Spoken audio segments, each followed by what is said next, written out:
Baik, materi kita akan lanjutkan dengan konsep Intelligent Transport System.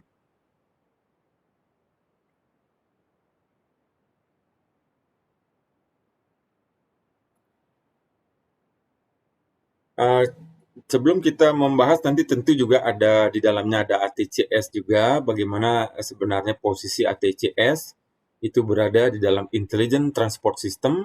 Intelligent Transport System ini berada di dalam skema Smart City. Jadi sekarang hampir semua kota ya, kota di Indonesia terutama, di luar negeri kan sudah ya mereka. Tetapi kita di Indonesia seperti kota Denpasar, termasuk juga Badung ya, semua konsep pengembangannya itu mengacu kepada smart city. Khusus untuk transportasi tentu nanti di dalamnya ada intelligent transport system. Dan di dalam intelligent transport system nanti salah satunya ada ATCS. Pertama kita akan bahas apa sebenarnya konsep dari smart city ini. Jadi siapa tahu nanti ada di antara Anda yang membuat program ya, program-program perencanaan di bidang lalu lintas misalnya, itu di dalam kerangka smart city. Sehingga kita harus pahami dulu smart city itu sebenarnya seperti apa. Smart city ini merupakan sebuah konsep kota cerdas yang dapat membantu masyarakat jadi mengelola sumber daya yang ada dengan efisien. Kemudian memberikan informasi yang tepat kepada masyarakat atau lembaga dalam melakukan kegiatannya ataupun dalam mengantisipasi kejadian yang tak terduga sebelumnya.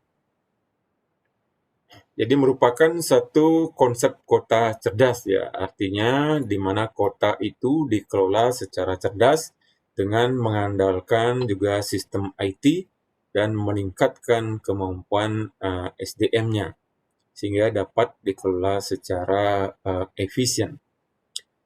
Nah, Smart City ini merupakan impian hampir semua kota di semua negara di dunia. Semuanya memimpikan bagaimana mengelola sebuah kota di dalam konsep yang Smart City. Dengan Smart City ini, berbagai macam data dan informasi yang berada di setiap sudut kota itu dapat dikumpulkan melalui sensor yang terpasang di setiap sudut kota. Kemudian dianalisis dengan aplikasi yang cerdas, selanjutnya disajikan sesuai dengan kebutuhan pengguna melalui aplikasi yang dapat diakses oleh misalnya dari gadget. Sekarang contohnya misalnya ATCS, itu kondisi lalu lintas sudah bisa diakses ya melalui aplikasi Android misalnya atau iOS ya. Melalui gadget secara interaktif, pengguna juga dapat menjadi sumber data. Mereka mengirimkan informasi ke pusat data. Jadi sekarang banyak kasus-kasus analisis distribusi perjalanan itu menggunakan sumber gadget ya. Jadi menggunakan termasuk juga pada sistem pencatatan kemacetan lalu lintas baik di Google maupun aplikasi-aplikasi lainnya. Itu juga berdasarkan gadget. Di mana gadget ini mengirimkan informasi ke pusat data, kemudian dikonsumsi oleh pengguna yang lainnya.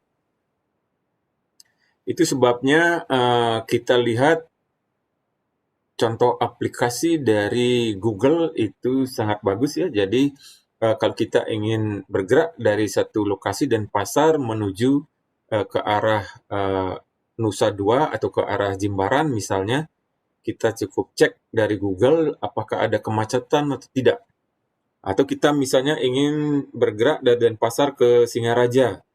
Kita cek dari Google di mana kira-kira apakah di daerah Bedugul macet atau tidak. Jadi itu bisa melalui aplikasi, itu termasuk bagian dari sistem transportasi smart yang cerdas ya. Sebuah kota yang berkinerja baik dengan berpandangan ke dalam ekonomi penduduk, pemerintahan, mobilitas, dan lingkungan hidup. Sebuah kota yang mengontrol dan mengintegrasi semua infrastruktur termasuk jalan, jembatan, terowongan, rel, kereta bawah tanah, bandara, pelabuhan, komunikasi, air, listrik, pengelolaan gedung. Itu di dalam satu sistem. Sehingga bisa dibayangkan CC Room ya, Central Control Room. Di negara barat itu bukan main ya besarnya. Jadi dari sanalah kemudian di Central Control Room itu dibagi-bagi lagi. Ada yang khusus menangani lalu lintas, ada yang khusus menangani angkutan umum, ada yang khusus mengenai banjir dan sebagainya. Itu dikemas di dalam satu sistem. Sehingga dapat mengoptimalkan sumber daya yang ada serta merencanakan pencegahannya. Dengan sistem ini tentu dari awal kita sudah ketahui banjir itu terjadinya di mana, kemudian di mana terjadi jembatan putus misalnya, jembatan terkena pondasinya mengalami keruntuhan, sehingga arus lalu lintas menjadi terhambat. Jadi melalui sistem dari Central Room kita bisa mengetahuinya. Kenapa? Karena di setiap pelosok, di lokasi-lokasi yang penting, itu sudah dipasang kemudian CCTV-nya. Nah, kalau Anda misalnya ada yang sempat jalan-jalan ke Singapura misalnya, jadi kita bisa melihat hampir di setiap sudut kota, ya di setiap sudut kota itu terpasang CCTV. Nah, jadi itu luar biasa, sehingga tidak banyak ada polisi ya. Termasuk juga di negara-negara lain ya, seperti di Australia, di kota Sydney, tidak ada banyak polisi yang lalu lalang di jalan, karena semuanya mengontrolnya dari sisi room. Smart City dapat menghubungkan infrastruktur fisik, infrastruktur IT, infrastruktur sosial, dan bisnis untuk meningkatkan kecerdasan kota. Smart City membuat kota lebih efisien dan layak huni. Penggunaan smart computing untuk membuat smart city dan fasilitasnya meliputi dari berbagai aspek, sehingga hampir semua bidang ya, semua dinas tentu akan mengacunya kepada smart city. Baik di bidang pendidikan, di bidang kesehatan, bagaimana konsep smart city di bidang pendidikan, di bidang kesehatan, keselamatan umum, kemudian di bidang transportasi, dan di semua bidang. Sehingga ketika semua bidang ini berjalan konsep smart computing-nya, baru kemudian secara keseluruhan menuju ke arah smart city. Apa saja dimensi yang diukur untuk menyatakan sebuah kota sebagai kota yang smart city? Yang pertama adalah smart dari aspek ekonominya, smart ekonomi, yang ditunjukkan dari produktivitas kota yang tinggi, kewirausahaan. Jadi di mana kota itu produktivitas penduduknya tinggi. Kemudian juga banyak yang berwirausaha menjadi pengusaha. Kemudian juga kemampuan untuk melakukan transformasi atau perubahan menuju ke arah yang lebih baik. Jadi sebuah kota yang smart economy di mana SDM kota itu mampu mendukung perekonomian dari kota menuju ke arah yang lebih baik. Kemudian smart mobility adalah dari infrastruktur ICT yang kuat dan sistem transportasi yang berkelanjutan. Selanjutnya dari smart environment, sumber manajemen yang berkelanjutan mencegah polusi, kemudian melindungi lingkungan. Smart people, keragaman, kemudian kreativitas daripada masyarakat kotanya, kemudian partisipasi masyarakat kota dalam kehidupan publik. Smart living, fasilitas budayanya, jadi sosial budaya, kualitas tempat tinggal, kualitas kesehatan, isu-isu permasalahan keamanan, sehingga itu menjadi smart living. Kemudian smart governance adalah bagaimana strategi kemudian dari pemerintah suatu kota dan juga perspektif politiknya, transparansinya, kemudian komunitas, partisipasi dalam membuat keputusan. Jadi itu menjadi smart government. Sehingga dimensi dari smart city ada 6 dimensi ini. Jadi sebuah kota untuk disebut sebagai smart city diukur dari smart economy, smart mobility, smart environment, smart people, smart living, dan smart governance. Smart economy. Smart economy ini mencakup adanya inovasi-inovasi yang cerdas daripada sumber daya manusia yang ada tinggal di dalam kota tersebut. Di mana semakin banyak inovasi-inovasi baru yang dikembangkan, maka akan menambah peluang usaha baru. Nah, di sini tentu pertumbuhan ekonomi dalam smart city ini yang diukur adalah pertumbuhan peningkatan ekonomi masyarakat yang tinggal di dalamnya, bukan investor yang berinvestasi di sebuah kota. Jadi itu dianggap tidak sebagai smart city. Jadi walaupun kota itu misalnya banyak ada investor, ada hotel, dan restoran, tetapi yang mengelola itu adalah kebanyakan investor dari luar, itu juga belum dianggap sebagai sebuah smart economy. Jadi smart economy adalah bagaimana supaya masyarakat yang tinggal di dalam kota itu sendiri yang menikmati peningkatan ekonomi yang ada dari berbagai sumber daya yang ada di tempat tersebut. Sehingga ini menjadi suatu tantangan ya, satu tantangan di satu pihak kita memang membutuhkan investor berinvestasi, di lain pihak jangan sampai investor berinvestasi itu justru hanya memperkaya dirinya sendiri, jadi bukan meningkatkan ekonomi dari masyarakat yang tinggal di satu kota. Meningkatnya jumlah pelaku usaha mengakibatkan persaingan pasar menjadi semakin ketat, sehingga inovasi baru perlu diciptakan untuk mempertahankan eksistensi bisnis pelaku usaha tersebut, di mana diharapkan dalam sebuah smart city bahwa masyarakat yang tinggal di dalamnya itu banyak yang menjadi pelaku usaha, jadi tidak hanya sebagai pekerja saja. Smart mobility, jadi termasuk dari sektor transportasi dan pembangunan infrastruktur, diwujudkan melalui penguatan sistem perencanaan infrastruktur kota, pengembangan aliran sungai, meningkatkan kuantitas air bersih, pengembangan sistem transportasi, perumahan, permukiman, kemudian juga peningkatan konsistensi pengendalian dari pembangunan infrastruktur. Dengan ketersediaan sarana prasarana transportasi dan infrastruktur yang memadai akan meningkatkan kualitas hidup masyarakat, meningkatkan pertumbuhan ekonomi dan kesejahteraan dari masyarakat.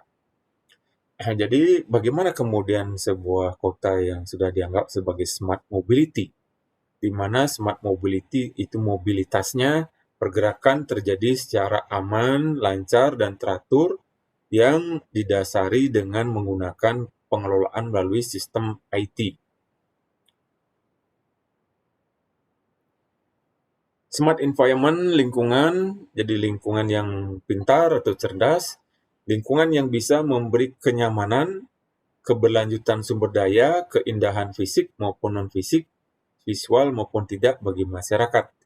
Jadi bagaimana kita mengelola sebuah kota di mana lingkungannya tidak hanya juga sebagai paru-paru kota, tetapi juga bisa menjadi satu keberlanjutan sumber daya keindahan fisik maupun non-fisik. Di mana persyaratan sesuai persyaratan tata ruang, kota itu harus paling tidak memiliki 30% lahan hijau, terbuka hijau, baik privat maupun publik. Sehingga ini merupakan ciri dari sebuah kota yang smart environment, berarti pemerintahan kota tersebut mampu mengelola kota, mampu menyediakan lingkungan yang baik bagi kota tersebut. Jadi tidak hanya sekedar sibuk membangun tapi lupa bahwa ternyata lahan hijau sudah kurang dari 30%. Denpasar juga sekarang lahan hijaunya sudah kurang dari 30%. Sehingga ini menjadi tantangan, eee, bagaimana kemudian di Surabaya ya, oleh Bu Risma untuk mencapai smart environment. Jadi beliau karena beliau mantan dari dinas pertamanan ya, sehingga beliau tahu persis bagaimana caranya menuju ke smart environment, sehingga kotanya ditata dari aspek tanamannya, lingkungannya, landscape-nya, termasuk juga beliau membeli SPBU yang dijual ya, jadi SPBU dijual, dibeli, dijadikan taman. Nah itu merupakan langkah yang luar biasa.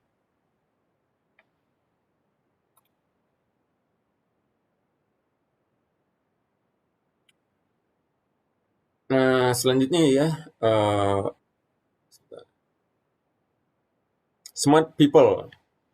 Jadi pembangunan senantiasa tentu modal pembangunan itu selain modal ekonomi juga modal manusianya. Nah, bagaimana tantangan dari pemerintah suatu kota untuk menyiapkan sumber daya manusianya sehingga mampu melakukan berbagai aktivitas mengelola kotanya dengan baik. Termasuk pemerintah memberikan kemudahan akses modal, kemudian pelatihan-pelatihan UMKM sehingga meningkatkan kemampuan dan daya saing daripada masyarakat yang tinggal di kota tersebut. Modal sosial termasuk adalah kepercayaan, gotong royong, toleransi, penghargaan, saling memberi, saling menerima, serta kolaborasi sosial. Ini memiliki pengaruh besar terhadap pertumbuhan juga ekonomi. Jadi karena kota itu berkembang secara kondusif sehingga pertumbuhan ekonomi juga bisa berkembang dengan baik.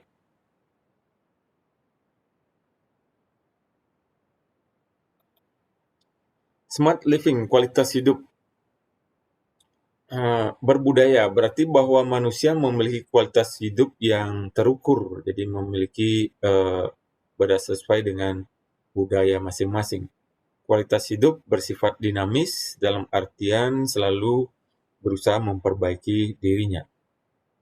Pencapaian budaya pada manusia secara langsung maupun tidak langsung hasil dari pendidikan, maka kualitas pendidikan ini juga harus ditingkatkan dan menjadi jaminan atas kualitas budaya.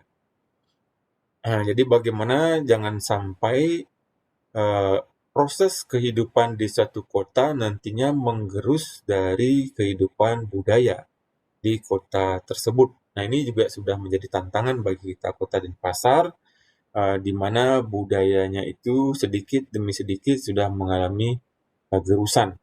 Yang kita khawatirkan tentu kejadian-kejadian seperti masyarakat budaya Betawi Jakarta yang kemudian mengalami kepudaran dan bahkan sudah tidak jelas lagi yang mana masyarakat Betawinya. Nah, jangan sampai juga kita seperti itu ya di Bali khususnya, jangan sampai mana kemudian orang Balinya sudah tergeser akibat adanya pengaruh budaya-budaya konsumtif, budaya asing, budaya dari luar.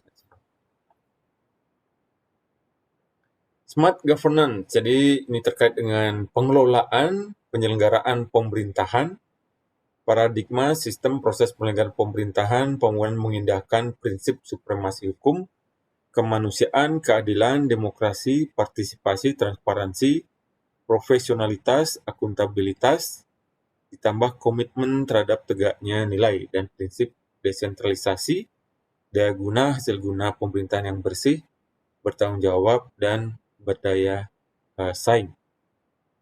Jadi ini sebenarnya tantangan di setiap pimpinan satu kota atau wali kota, termasuk juga kabupaten, bupati, bagaimana kemudian mereka menyelenggarakan pemerintahan yang baik. Faktor-faktor yang mempengaruhi terwujudnya Smart City yang pertama adalah faktor manajemen dan organisasi. Jadi suatu organisasi, anggap kota ini sebagai suatu organisasi, tentu harus memiliki manajemen terstruktur supaya organisasi kota ini berjalan dengan baik, seimbang, dan lancar. Faktor organisasi dan manajemen merupakan faktor menentukan kemajuan terciptanya smart city. Karena manusia yang membuat tujuan, manusia pula yang melakukan proses untuk mencapai tujuan. Nah, bagaimana kemudian kita mengorganisasi kota dan pasar misalnya menuju ke arah smart city? Tentu ini diperlukan adanya peningkatan pemahaman dari SDM masing-masing instansi, sehingga dengan pemahaman terkait smart city kemudian diikuti dengan pembuatan program-program yang mendukung ke arah tercapainya smart city. Yang kedua, aspek teknologi. Jadi teknologi informasi sebuah pendorong utama inisiatif smart city. Jadi sekarang hampir semua kota sudah mulai mengembangkan sistem teknologi informasi. Jadi dengan paperless, di mana misalnya pada Dinas Kependudukan ya dan Catatan Sipil itu sekarang proses untuk KTP dan sebagainya itu sudah bisa secara online dilakukan. Kemudian proyek pembangunan Smart City dengan mengacu pada teknologi informasi dapat mengubah sejumlah peluang potensial.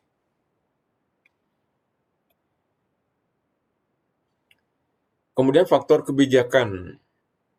Jadi transformasi atau perpindahan sebuah kota biasa menjadi smart city memerlukan interaksi komponen teknologi dan politik dan kelembagaan. Jadi ada 3 aspek penting di sini, teknologi yang harus dikembangkan, teknologi informasi, kalau di daerah transportasi perhubungan ya dengan sistem intelligent transport system.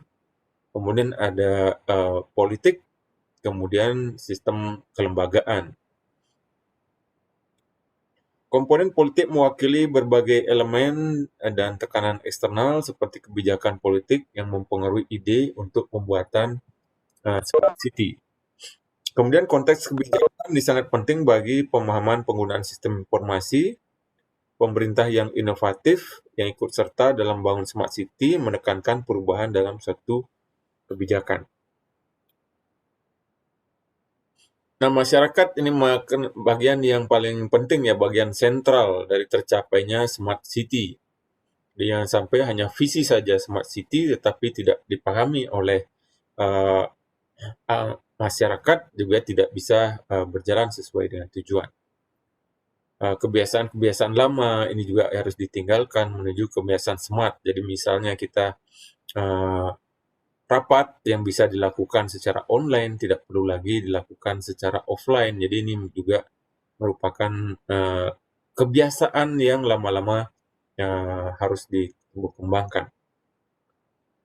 Proyek Smart City ini berdampak pada kualitas hidup warga dengan tujuan menjadikan sebuah kota menjadi lebih efisien. Jadi lebih efisien misalnya saja kalau kita sudah rapat kita lakukan secara online, tentu tidak diperlukan lagi pergerakan untuk rapat. Mungkin tidak lagi diperlukan konsumsi BBM, biaya transportasi, terjadinya perjalanan. Jadi kota memang menjadi lebih efisien. Itu baru dari satu aspek. Nah, masyarakat dituntut juga berpartisipasi dalam penyelenggaraannya menjadi pengguna kota yang aktif. Sehingga masyarakat merupakan faktor yang paling menentukan keberhasilan kegagalan terciptanya smart city. Yang keenam adalah faktor ekonomi, pendorong utama smart city. Sebuah kota dengan daya saing ekonomi yang tinggi akan dianggap memiliki salah satu sifat dari smart city. Termasuk salah satunya daya saing inovasi, kewirausahaan, produktivitas dari kota tersebut. Kemudian yang ketujuh adalah faktor infrastruktur. Tentu memegang peran penting dalam ketercapaian smart city, karena smart city dibangun berdasarkan misalnya infrastruktur ICT seperti keberadaan Wi-Fi dan hotspot. Pembangunan infrastruktur ICT merupakan hal yang mendasar di dalam pembangunan smart city. Pembangunan infrastruktur tergantung pada beberapa faktor terkait untuk kinerja dan ketersediaan. Sehingga bisa kita bayangkan ya kalau kita sudah menerapkan sistem smart city, jadi misalnya seperti tadi mengurus KTP, kemudian mengurus KK sudah bisa dilakukan dari rumah saja secara online, sehingga tidak lagi dibutuhkan interaksi, tidak lagi diperlukan pemborosan kertas, pemborosan juga konsumsi BBM, perjalanan dengan menggunakan kendaraan, kebutuhan parkir dapat dikurangi, sehingga baru dari satu aspek saja kita bisa lihat ini sudah luar biasa efisiensinya. Bagaimana kemudian kalau di semua aspek, semua dinas, kemudian semua kegiatan lebih banyak menerapkan konsep sistem ICT ini, tentu sebuah kota juga akan menjadi lebih efisien. Faktor yang ke-8 adalah lingkungan, merupakan faktor yang mempengaruhi kemajuan smart city. Nah, karena nantinya lingkungan sebuah kota menggunakan teknologi dalam menjalani kelangsungan hidup masyarakatnya. Nah, sekarang kita akan membahas terkait Intelligent Transport System atau ITS.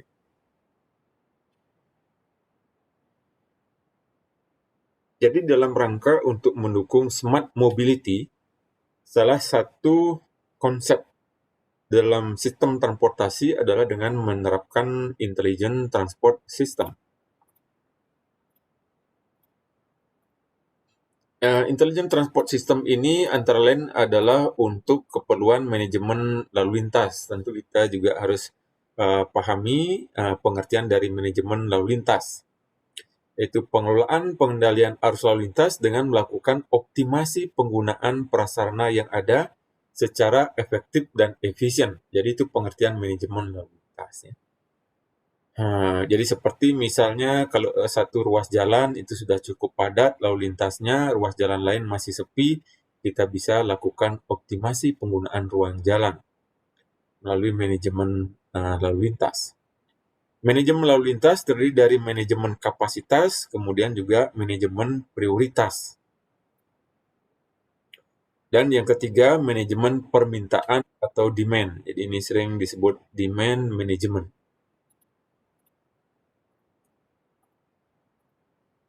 Contoh manajemen lalu lintas ini sudah biasa diterapkan ya, seperti pengaturan sistem satu arah, kemudian penyediaan fase lalu lintas dengan larangan belok kanan misalnya.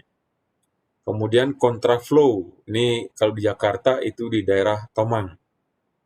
Kemudian penerapan ATCS, Area Traffic Control System, membatasi ruang gerak pedagang kaki lima dengan beton atau pemisah ya.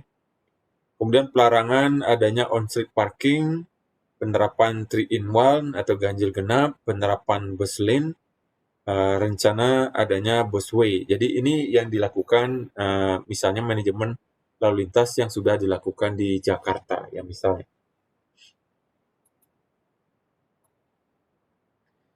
Selanjutnya, definisi dari Intelligent Transport System adalah integrasi antara sistem informasi dan teknologi komunikasi atau ICT ya, Information and Communication Technology, dengan infrastruktur transportasi, kendaraan, dan pengguna jalan.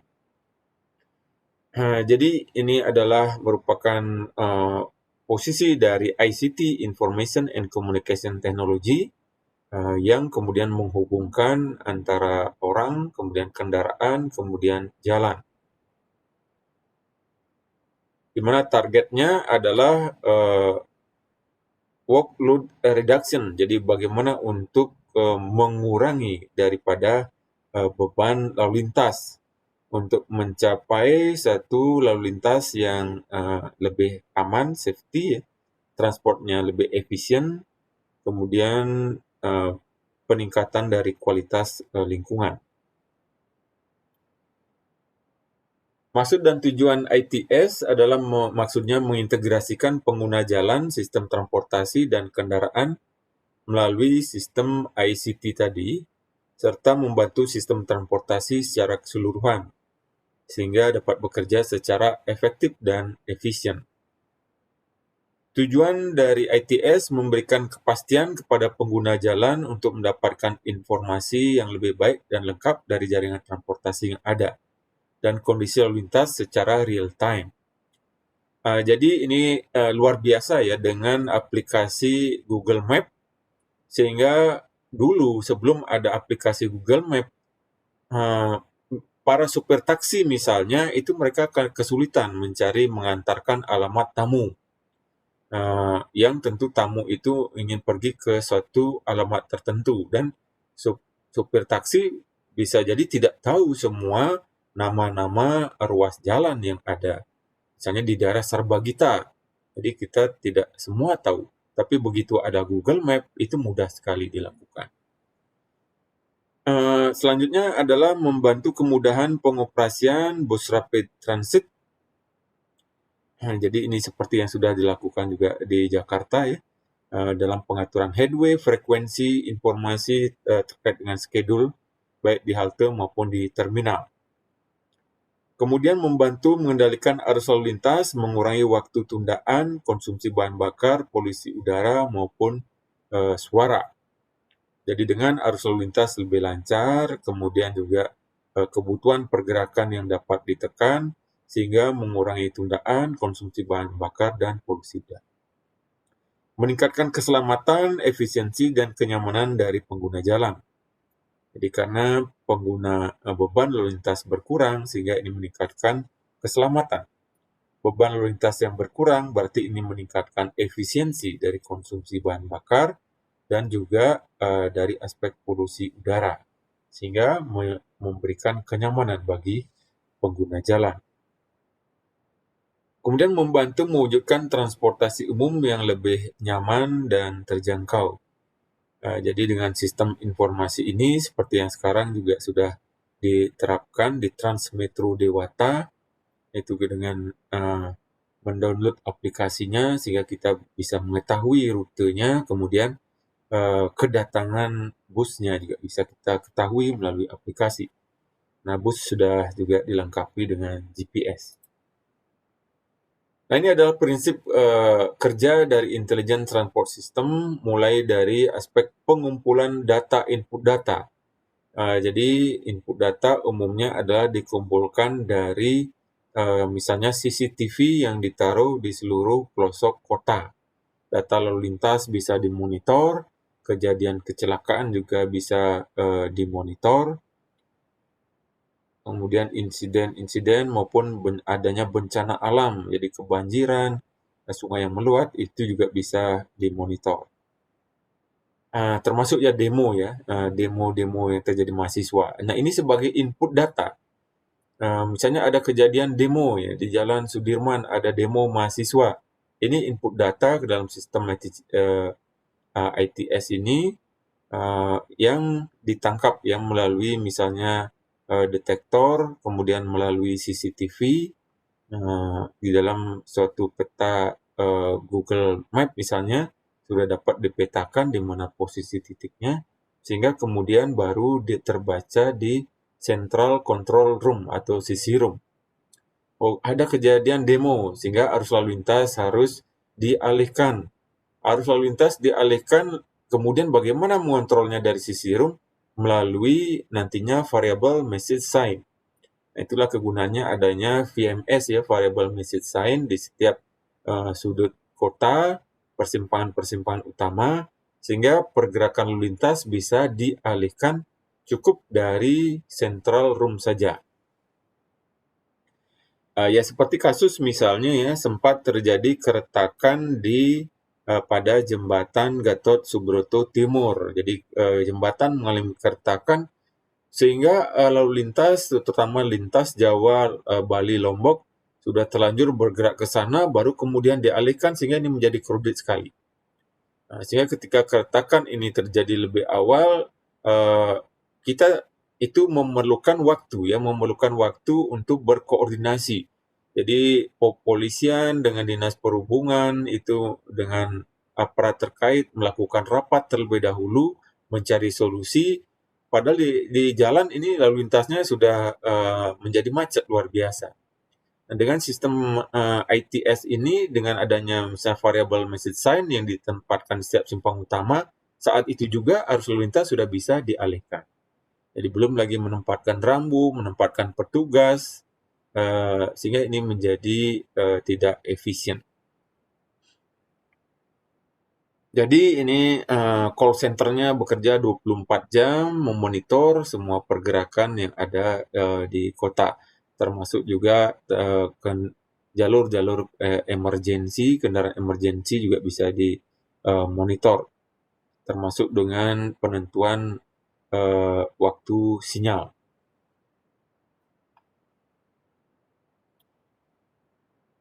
Pemanfaatan ITS ini, misalnya pembangunan jalan akan memerlukan banyak waktu, biaya tinggi, lahan terbatas, dan mengenerate perjalanan baru. Pengguna jalan yang semakin meningkat perlu dikelola secara pintar atau smart. ITS dapat memberi kontribusi untuk tujuan yang pertama, efisiensi dan kenyamanan, mencegah kecelakaan lalu lintas, mengurangi, meminimalisir dampak lingkungan, pengintegrasian sistem. Ruang lingkup dari ITS yang pertama adalah Advanced Traveler Information System atau Advanced Navigation System. Jadi seperti yang kita sudah miliki kalau menggunakan Google Map ya. Sehingga ke depan mungkin semua kendaraan harus sudah dilengkapi dengan peralatan GPS ini. Panduan kendaraan untuk mendapatkan rute jalan yang optimal, berbentuk peta digital berbasis dari GIS seperti ini.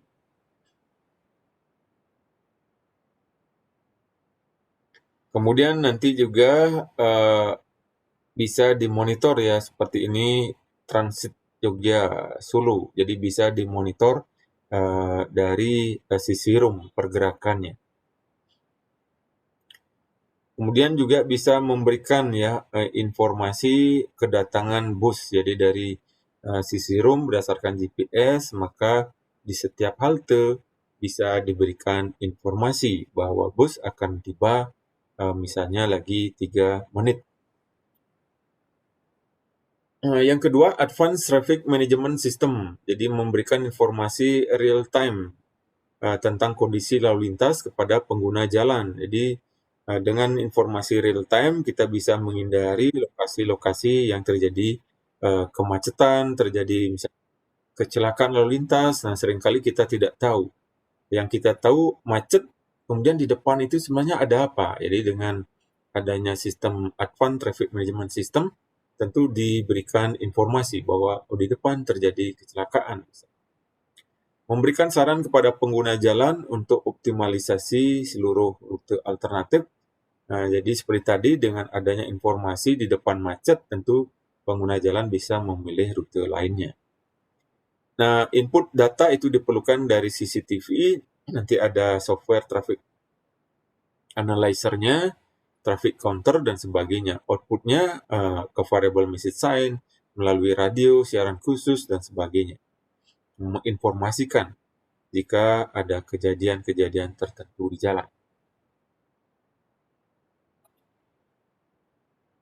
Yang ketiga, Incident Management System untuk mendeteksi kejadian darurat seperti kecelakaan, longsor, bencana, atau lainnya. Jadi di Bedugul misalnya sering terjadi bencana longsor, sehingga dari awal bisa diinformasikan bahwa terjadi bencana sehingga pengguna bisa dialihkan ke rute lainnya. Sensor pada Traffic Management System ini memberi informasi besarnya kecelakaan, fatalitas kecelakaan, jumlah ambulan yang diperlukan, dan sebagainya. Kemudian informasi ini secara otomatis juga nanti diteruskan ke rumah sakit, pemadam kebakaran, dan sebagainya. Jadi ketika terjadi insiden kejadian kecelakaan, maka ini tim itu sudah langsung dengan cepat bisa mengantisipasinya untuk menuju ke arah lokasi kecelakaan.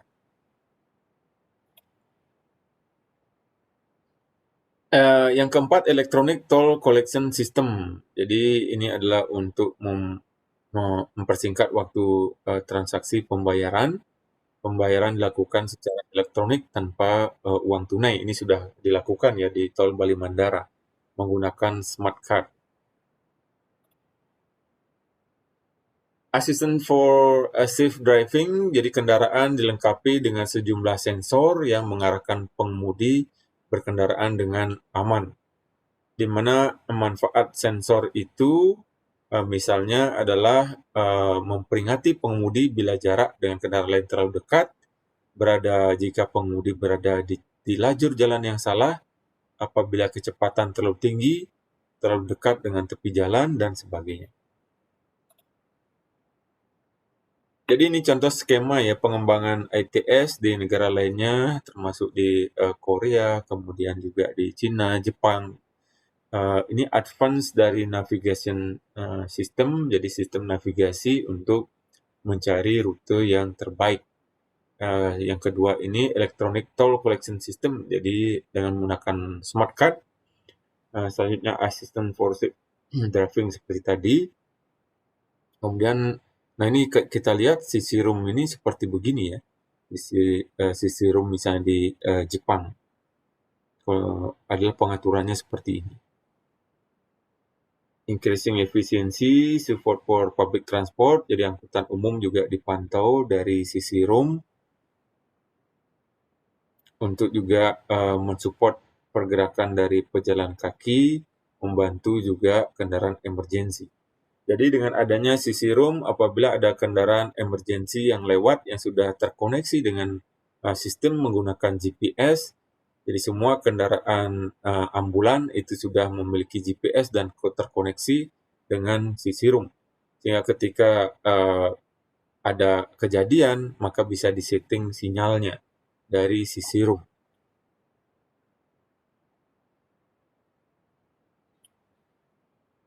Ya, ini ke pengembangan dari ETS, information terkait dengan sistem warehousing-nya, kemudian public transport-nya, emergency management, traveler information, traffic management, commercial vehicle operation, electronic payment, kemudian vehicle safety control system. Jadi inilah semua ini merupakan bagian dari ITS. Aplikasi ITS di beberapa negara. Jadi ini tadi ya sudah disampaikan aplikasi ITS di Jepang misalnya adalah seperti ini ya. Jadi pengontrolan sistem navigasi dan seterusnya sampai ke kendaraan emergensi. Nah ini adalah ITS di Korea ya. Jadi penanganannya juga hampir sama dengan di Jepang. Juga ada Integrated Traffic Information Service dengan memberikan informasi-informasi di jalan. Jadi di Jawa ya sudah banyak ya diterapkan, di jalan tol sudah mulai juga banyak diterapkan variable message sign. Nah ini juga penerapan ITS lainnya, termasuk juga adanya tunnel message sign ketika terjadi permasalahan-permasalahan pada tunnel atau subway. Kemudian overhead detection system, jadi untuk kendaraan-kendaraan yang melampaui ketinggian standar, itu juga ada sistem pendeteksinya. Ada variable speed limit yang bisa berubah-ubah. Kemudian ada VMS ya, variable message sign, mobile traffic portal, kemudian ada radio web rebroadcast, jadi penyiaran melalui radio ya. Ini juga termasuk bagian dari ITS ya. Jadi nanti dari sisi room menginformasikan ke radio, radio menginformasikan kepada para pemeriksa, sehingga apabila terjadi suatu insiden.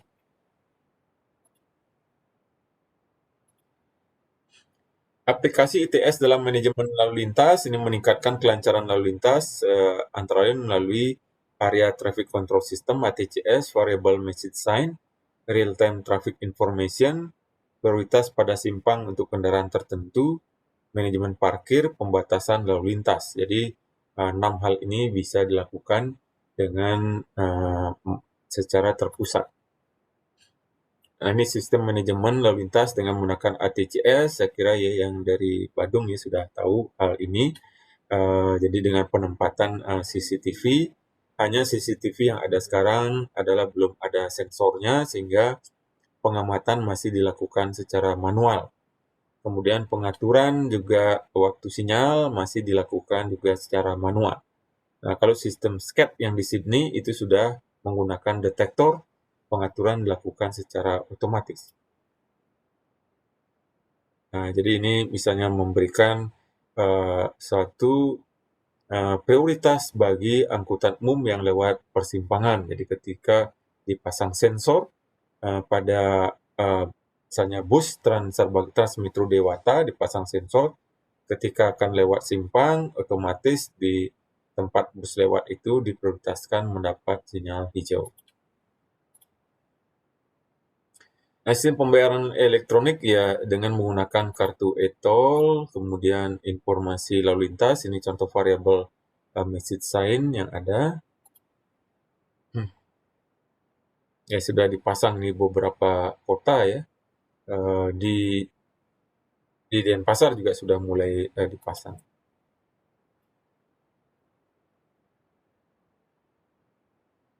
Nah, ini variabel message sign merupakan media elektronik terbuat dari LED menampilkan informasi berbentuk teks, gambar, logo, animasi, dan sebagainya yang didesain dari Central Control Room dari Dinas Perhubungan.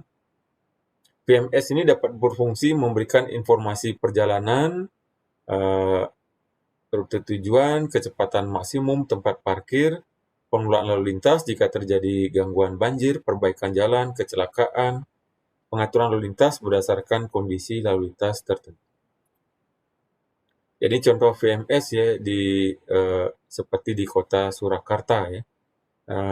Jadi ini ada pemasangan VMS untuk kejadian normal, tentu message-nya, pesannya mungkin hanya sederhana seperti ini, utamakan keselamatan daripada kecepatan, tetapi ketika insiden di depan, nah itu tentu terjadi kecelakaan, Anda diharapkan berpindah menggunakan jalur jalan mana misalnya. Ini contoh real-time traffic information di Jakarta ya, ini juga mau disinergikan dengan menggunakan Google Map. Kemudian diperlukan juga enforcement secara online ya dengan melakukan pencatatan secara otomatis dari plat nomor kendaraan yang melanggar, kemudian baru diberikan sanksi. Nah, ini integrasi ITS dalam angkutan umum, implementasi kartu elektronik, kemudian penjualan tiket online, sistem lokasi base, prioritas pada simpang, transit informasi, dan sebagainya. Jadi integrasi angkutan umum ya, bisa misalnya pemesanan tiketingnya secara dilakukan secara online, kemudian mengintegrasikan sistem maupun juga penggunaan kartu yang bisa dipakai untuk penggunaan pembelian tiket kereta api dan sebagainya, bus dan sebagainya. Keterpaduan sistem jadi antara misalnya bus rapid transit, kereta, tol, dan parkir dengan menggunakan satu sistem kartu elektronik. Kemudian adanya kerjasama juga antar operator-operator yang berbeda, misalnya ini di Batik Solo Trans dan kereta api dengan Trans Jogja melalui sistem tiketing smart card. Jadi satu smart card bisa dipergunakan untuk beberapa moda angkutan umum. Pembangunan secara terintegrasi, integrasi fisik, jadi dalam satu lokasi terdapat koneksitas antar moda angkutan umum, integrasi dari segi jadwal keberangkatannya, integrasi sistem pembayarannya. Dan contoh adalah sistem informasi pada angkutan umum, ada khusus bis centernya, jadi sentral yang melayani memonitor pergerakan angkutan umum. Ini sistem pembayaran e-ticketing untuk angkutan umum, kemudian integrasi tiket yang dipergunakan satu tiket untuk beberapa moda transportasi. Ini contoh penerapan ITS di Kota Surakarta untuk traffic management, transport demand management untuk angkutan umum bias priority, kemudian juga untuk informasi, jadi public information. Jadi ada 3 aspek yang dikembangkan. Nah, ini contoh tugas kontrol ATCS di DKI Jakarta. Misalnya layout ruang ATCS-nya seperti ini. Untuk setiap zona itu ada ruang kontrol khususnya.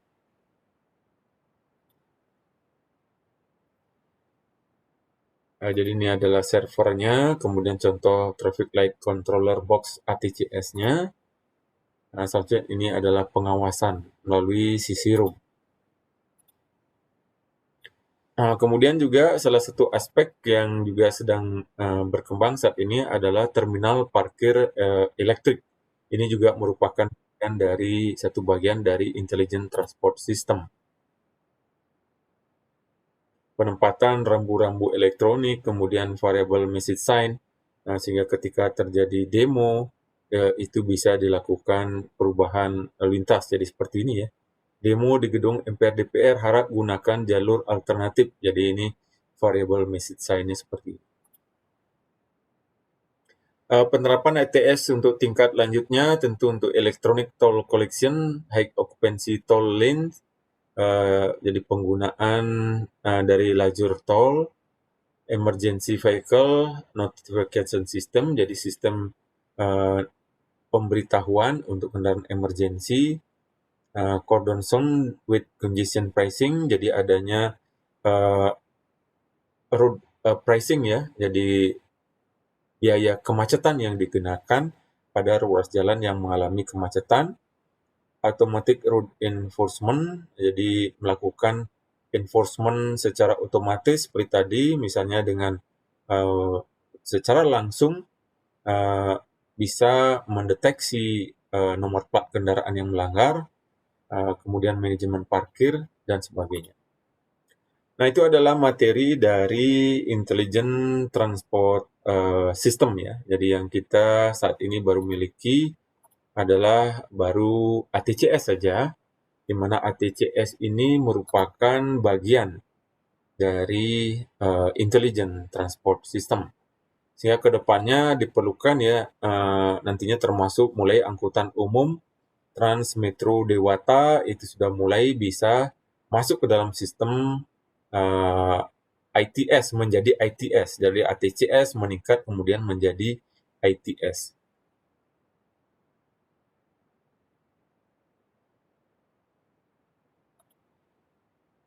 Nah, kira-kira demikian.